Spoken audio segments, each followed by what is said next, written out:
बिस्मिल्लाहिर्रहमानिर्रहीम। अस्सलामुअलैकुम। Welcome to Arif MD CAT lectures. उम्मीद है स्टूडेंट आप सब खैरियत से होंगे और आपकी एमडी कैट की प्रिपरेशन भी अच्छी जा रही होगी। सो स्टूडेंट, आज की वीडियो में हम एमडी कैट बायोलॉजी का एक नहायत ही इम्पोर्टेंट चैप्टर जो कि है सपोर्ट एंड मूवमेंट, उसका एक छोटा सा टॉपिक जो कि है अर्थराइटिस है। तो छोटा सा लेकिन मोस्ट इम्पॉर्टेंट टॉपिक है। एमडी कैट बायोलॉजी के एमसीक्यूज़ पॉइंट ऑफ व्यू से बहुत ही फेवरेट टॉपिक है उनका। इस टॉपिक में से एमडी कैट में 1 या 2 एमसीक्यूज़ लाजमी आते हैं। पिछले साल का पेपर आप उठाकर देख लें, उसमें भी अर्थराइटिस के टॉपिक में से आई थिंक 2 एमसीक्यूज़, 2 नहीं तो 1 एमसीक्यूज़ लाजमी आया है। सो आज की वीडियो में हम इस छोटे से टॉपिक को कवर करेंगे ताकि एमडी कैट में जो इसमें से 2 एमसीक्यूज़ आने हैं उसके मार्क्स आपको गारंटी के साथ फिक्स हो सकें कि आपके वो 2 मार्क्स पक्के हैं। वीडियो स्टार्ट करने से पहले आपसे रिक्वेस्ट है कि अगर आप चैनल पर नए हैं तो आप चैनल को लाइक करें, शेयर करें और सब्सक्राइब करें। और इस वीडियो में हम ना सिर्फ अर्थराइटिस के टॉपिक को डिस्कस करेंगे बल्कि डिस्कस करने के बाद इसके रिलेटेड 10 एमसीक्यूज़ को सॉल्व करेंगे ताकि आपका ये टॉपिक इसी वीडियो में कवर हो जाए। सो आइए हम अपनी वीडियो को स्टार्ट करते हैं। बिस्मिल्लाहिर्रहमानिर्रहीम। तो हमारे पास सपोर्ट एंड मूवमेंट जो कि MD CAT biology second year biology का चैप्टर है, उसमें अर्थराइटिस का टॉपिक है। तो पहले समझते हैं अर्थराइटिस है क्या। अर्थराइटिस जो हमारे पास है ये एक डिसऑर्डर है। किस चीज़ का? Disorder of skeleton. It's a disorder of skeleton. Skeleton में आपको पता है हमारे पास बोन्स होती हैं, तो ये बोन्स से रिलेटेड एक डिसऑर्डर है जो कि हमारे पास किससे रिलेट करता है? स्केलेटन के साथ। अर्थराइटिस अब हमारे पास क्या है? Disease that affect joint. ये हमारे पास जॉइंट की डिजीज़ है। जैसे कि ह्यूमन बॉडी में बहुत सी बोन्स होती हैं, वो बोन्स आपस में एक दूसरे के साथ कनेक्टेड होती हैं थ्रू कार्टिलेज। तो कार्टिलेज जो हमारे पास काम करती है वो 2 जॉइंट्स को आपस में जोड़ने के लिए, 2 बोन जहाँ पे आके मीट करती हैं उस पॉइंट को कहते हैं जॉइंट। जैसे कि आप सपोज़ करें ये हमारे पास थाई बोन है और नीचे हमारे पास ये टार्सल, नीचे हमारे पास ये टिबिया और फिब्यूला हैं। तो ये आपस में 2 बोन्स अगर जुड़ेंगी तो यहाँ पे कुछ ना कुछ तो आएगा ना। तो जो इन 2 बोन्स को आपस में जोड़े उसे हम कहते हैं कार्टिलेज।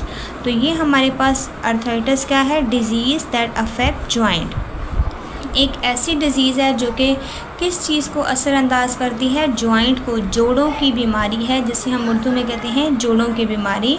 अक्सर बड़े बुज़ुर्ग जो होते हैं वो चल नहीं पा रहे होते या जो कहते हैं घुटनों का पेन है, उनको असल में क्या होता है? अर्थराइटिस। अर्थराइटिस हमारे पास क्या है? जॉइंट की डिज़ीज़ है। इसमें क्या होता है? इन्फ्लेमेशन होती है और डीजनरेशन ऑफ जॉइंट। इन्फ्लेमेशन का मतलब जहाँ पे जोड़ हैं वहाँ पे आपको बेचैनी महसूस होती है, कभी कभार जलन वगैरह। डीजनरेशन का मतलब आहिस्ता आहिस्ता जॉइंट्स जो क्या होते हैं? कम होते जाते हैं, पतले होते जाते हैं। जैसे कि किसी भी नोकीली चीज़ के साथ लग के उनमें जो फ्रिक्शन पैदा होती है उसकी वजह से जॉइंट क्या हो जाते हैं? डीजनरेट, आहिस्ता आहिस्ता ख़त्म हो रहे होते हैं। और इसमें क्या होता है? आपको पेन फील होता है और क्या होता है? Inflammation. Making it difficult to move. It यहाँ पे क्या है कि जॉइंट्स को ये क्या करता है?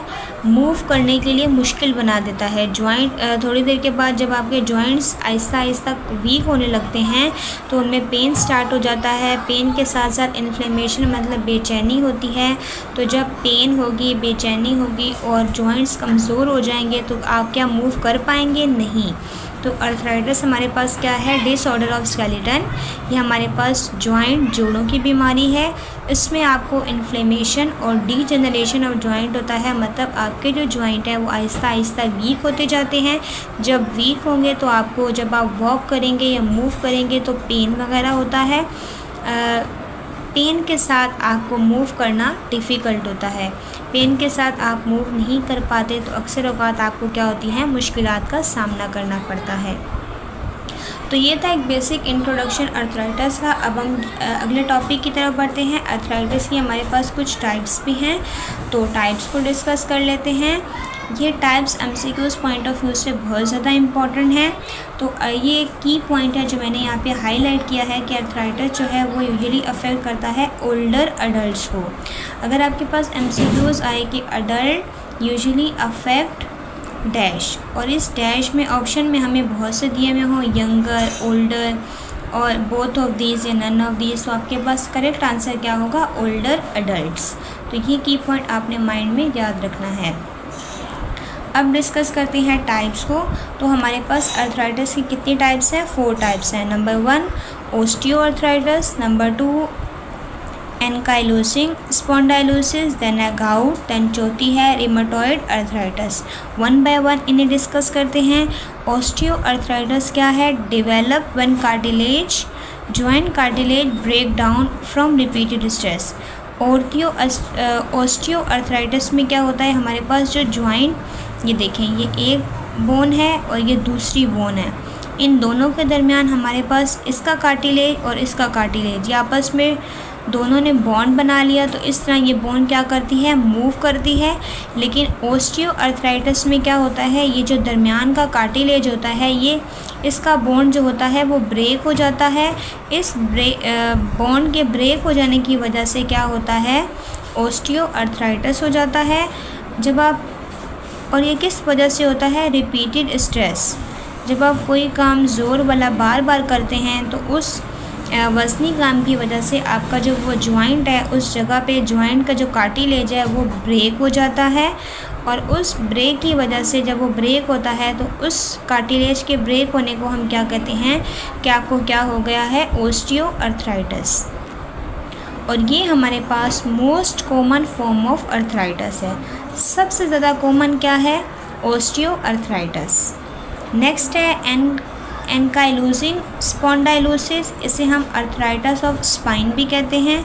स्पाइन का वर्ड यहाँ आपको एक चीज़ की रिकॉल करवाता है कि स्पाइनल कॉर्ड, वर्टिब्रास के अंदर आपके पास क्या होती हैं? स्पाइन्स होती हैं।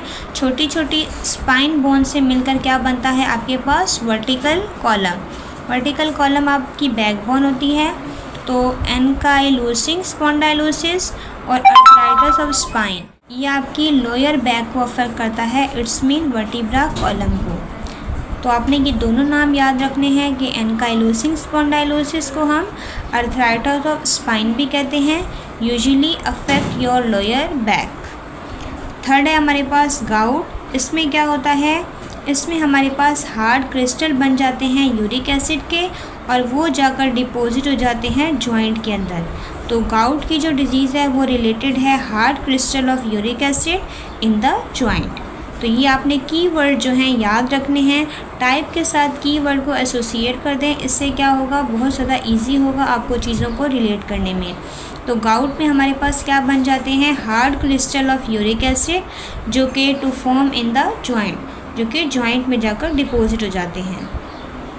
लास्ट हमारे पास टाइप है रिमेटॉइड अर्थराइटिस। इसमें क्या होता है?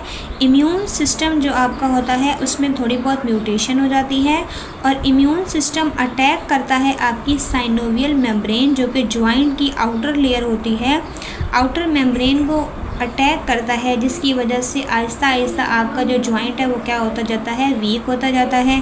देन पेन स्टार्ट होती है, देन आपको डिफ़िकल्टी होती है मूव करने में। तो रिमेटॉइड अर्थराइटिस किस चीज़ से एसोसिएटेड है? Immune system. आपका अपना जो डिफेंस का निज़ाम है, दिफाई निज़ाम है, वो खुद अटैक करता है आपके जॉइंट की साइनोवियल मेम्ब्रेन पे। तो अब आपने देखा अर्थराइटिस का हमने इंट्रोडक्शन पढ़ा और उसकी टाइप्स को पढ़ा। सो आइए अब हम एमसीक्यूज़ को सॉल्व करते हैं और चेक करते हैं कि हमें इस टॉपिक से हमने कितनी नॉलेज को एब्जॉर्ब किया है। तो उन्हें एमसीक्यूज़ पे अप्लाई करने की कोशिश करते हैं। सो आइए एमसीक्यूज़ सॉल्व करें। अर्थराइटिस की हमारे पास कुछ एमसीक्यूज़ हैं। नंबर 1 है which of the following is a common feature of all type of arthritis. कौन सा हमारे पास जो है वो कॉमन फीचर है ऑल टाइप्स ऑफ अर्थराइटिस। पहले तो टाइप ऑफ अर्थराइटिस को याद करते हैं कि हमने 4 तरह की टाइप्स पढ़ी हैं। फर्स्ट है ओस्टियोआर्थराइटिस, सेकेंड है एनकाइलोजिंग स्पॉन्डाइलोसिस, थर्ड है गाउट एंड देन पड़ी थी रिमेटॉइड अर्थराइटिस। तो इन चारों में जो हमारे पास कॉमन है, वन बाय वन ऑप्शन देखते हैं। ए में लिखा है formation of uric acid crystal, B में लिखा है इन्फ्लेमेशन और डीजेनरेशन ऑफ जॉइंट, सी में लिखा है immune system attacking synovial membrane और 4 में लिखा है break down of joint cartilage due to repeated stress. तो ये जो हमारे पास रिपीटेड स्ट्रेस वाला है ये किससे एसोसिएटेड है? ये हमारे पास एसोसिएटेड है ओस्टियोआर्थराइटिस में, जिसमें हमारे पास कार्टिलेज क्या हो जाता है, ब्रेक हो जाता है जब भी आप कोई वज़नी काम करते हैं। और ये जो हमारे पास सी वाला ऑप्शन है इम्यून सिस्टम, ये हमने लास्ट में पढ़ा है, ये रिमेटॉइड अर्थराइटिस से एसोसिएटेड है, तो ये हम इसको सब्स के साथ एसोसिएट नहीं कर सकते। ए में लिखा है फॉर्मेशन ऑफ यूरिक एसिड, और यूरिक एसिड वाला किससे एसोसिएटेड था, गाउट के साथ, जो कि हमारे पास थर्ड टाइप थी। लेकिन ये जो बी वाला है इन्फ्लेमेशन और डीजेनरेशन ऑफ जॉइंट, ये चारों टाइप्स के साथ, चारों टाइप्स का जो है फीचर है। तो इस तरह MCQs नंबर 1 का जो करेक्ट ऑप्शन है वो है बी, इन्फ्लेमेशन और डीजेनरेशन ऑफ जॉइंट। किसी भी तरह का अर्थराइटिस हो उन सब में इन्फ्लेमेशन होती है जॉइंट के अंदर, और जॉइंट क्या होता जाता है, डीजेनरेट का मतलब वीक होता जाता है। नेक्स्ट MCQs है MCQs number 2, which type of arthritis is most commonly associated with ageing and repeated stress on joint. कौन सी टाइप का जो अर्थराइटिस है जो हमारे पास एज के साथ रिलेटेड है और रिपीटेड स्ट्रेस। तो अभी हमने ऊपर भी पढ़ा था कि जो भी रिपीटेड स्ट्रेस का कीवर्ड आएगा उसके साथ हमारे पास क्या होगा, ओस्टियोआर्थराइटिस का ऑप्शन करेक्ट होगा, जो कि हमारे पास फर्स्ट फॉर्म ऑफ अर्थराइटिस है। आइए ऑप्शंस देखते हैं। ए में लिखा है रिमेटॉइड अर्थराइटिस, नहीं, ये तो हमारे पास इम्यून सिस्टम के साथ एसोसिएटेड है। बी में लिखा है गाउट भी नहीं हो सकता, ये हमारे पास यूरिक एसिड के साथ एसोसिएटेड है। तो ओस्टियोआर्थराइटिस यस, ये हमारे पास करेक्ट आंसर है, क्योंकि ये एसोसिएटेड होता है एज के साथ और रिपीटेड स्ट्रेस के साथ। डी में लिखा है एनकाइलोजिंग स्पॉन्डाइलोसिस, ये करेक्ट नहीं है, क्योंकि ये हमारे पास जो है वो लोअर बैक मतलब बैक बोन के साथ जुड़ा हुआ है, उसके जॉइंट के रिलेटेड होता है। तो इस तरह MCQs नंबर 2 का जो करेक्ट ऑप्शन है कि एजिंग और रिपीटेड स्ट्रेस के साथ क्या चीज़ एसोसिएटेड है, तो वो हमारे पास है ओस्टियोआर्थराइटिस। नेक्स्ट है MCQs number 3, ankylosing spondylosis primarily affect which part of body, knee, spines, hands and fingers, हिप्स। तो आपको पता है एनकाइलोजिंग स्पॉन्डाइलोसिस अभी हमने पढ़ा है क्या चीज़ को अफेक्ट करता है, स्पाइंस, लोअर बैक। तो इस तरह MCQs नंबर 3 का करेक्ट आंसर है बी। दैन नेक्स्ट है gout is characterised by the formation of hard crystal in the joint. तो हमने गाउट को एसोसिएट किया था hard crystal in the joint, but वो हार्ड क्रिस्टल किस चीज़ के बने होते हैं, वो बने होते हैं यूरिक एसिड। तो इस तरह 4 का करेक्ट आंसर है B, uric acid. MCQs number 5 है which type of arthritis involve the immune system attacking the synovial membrane in the joint. ये हमने चौथी टाइप पढ़ी थी अर्थराइटिस की, कि हमारे पास वो कौन सी टाइप का अर्थराइटिस है जिसमें इम्यून सिस्टम खुद अटैक करता है साइनोवियल मेम्ब्रेन की, तो वो होता है रिमेटॉइड अर्थराइटिस। नंबर 6 है हमारे पास which of the following is not a symptom commonly associated with arthritis.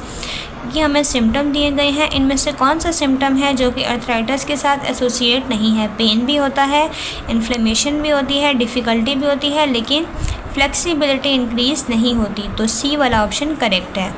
Next है हमारे पास MCQs number 7, which type of arthritis is most likely to affect older adult due to wear and tear of cartilage.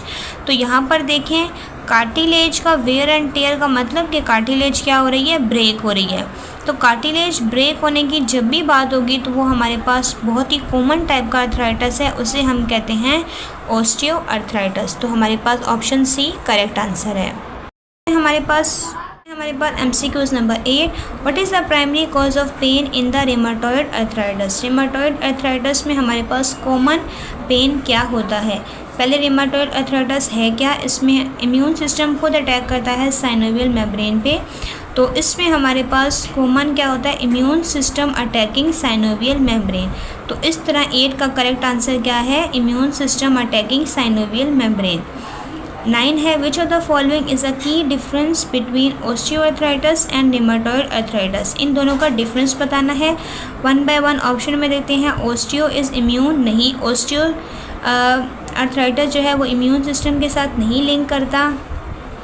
Osteoarthritis, इस तरह ये option गलत हो गया। B देखते हैं, osteoarthritis is common, yes, in younger, no, older adult यहाँ पे कीवर्ड था, तो ये भी गलत हो गया।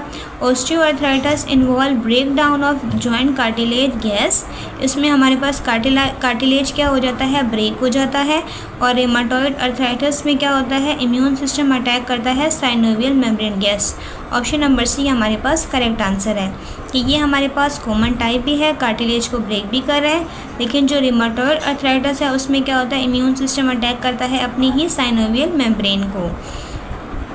देन है हमारे पास MCQs number 10, which of the following treatment is most likely to use for gout. Gout के लिए जो ट्रीटमेंट यूज़ किया जाता है उसको वो कौन सा है, anti inflammatory drug, no, immune system suppressant, no, medication to lower uric acid, yes. Gout जो है वो हमारे पास एसोसिएटेड है कि उसमें हार्ड क्रिस्टल बन जाते हैं, किस चीज़ के, यूरिक एसिड के, तो मेडिकेशन भी उससे मिलती जुलती होगी। तो ऑप्शन नंबर सी करेक्ट है कि मेडिकेशन करेंगे ताकि यूरिक एसिड के जो क्रिस्टल हैं उनकी तादाद क्या हो जाए, कम हो जाए, या उनका लेवल बॉडी में कम हो जाए।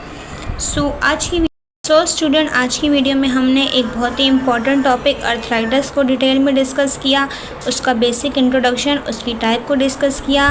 ना सिर्फ हमने टॉपिक को डिस्कस किया बल्कि इसके साथ साथ इसके MCQs को भी आपको मैंने सॉल्व करवाया, एक्सप्लेन किए 1 बाय 1 ऑप्शन के थ्रू। होपफुली आपको अर्थराइटिस का टॉपिक क्लियर हो गया होगा और इसके रिलेटेड जितने भी MCQs हैं आपको समझ में आए होंगे कि किस तरह से हमें नॉलेज को अप्लाई करना है अर्थराइटिस के MCQs पर। तो वीडियो अच्छी लगी हो, वीडियो को लाइक करें, चैनल को सब्सक्राइब करें और अपने फ्रेंड्स के साथ भी शेयर करें ताकि आपके साथ साथ उनका भी फ़ायदा हो सके। सो मिलते हैं नेक्स्ट वीडियो में। ऐसे ही इन्फॉर्मेटिव वीडियो के लिए चैनल को सब्सक्राइब कर दें। मिलते हैं नेक्स्ट वीडियो में, तब तक के लिए अल्लाह हाफिज़। Thank you so much, thanks for watching.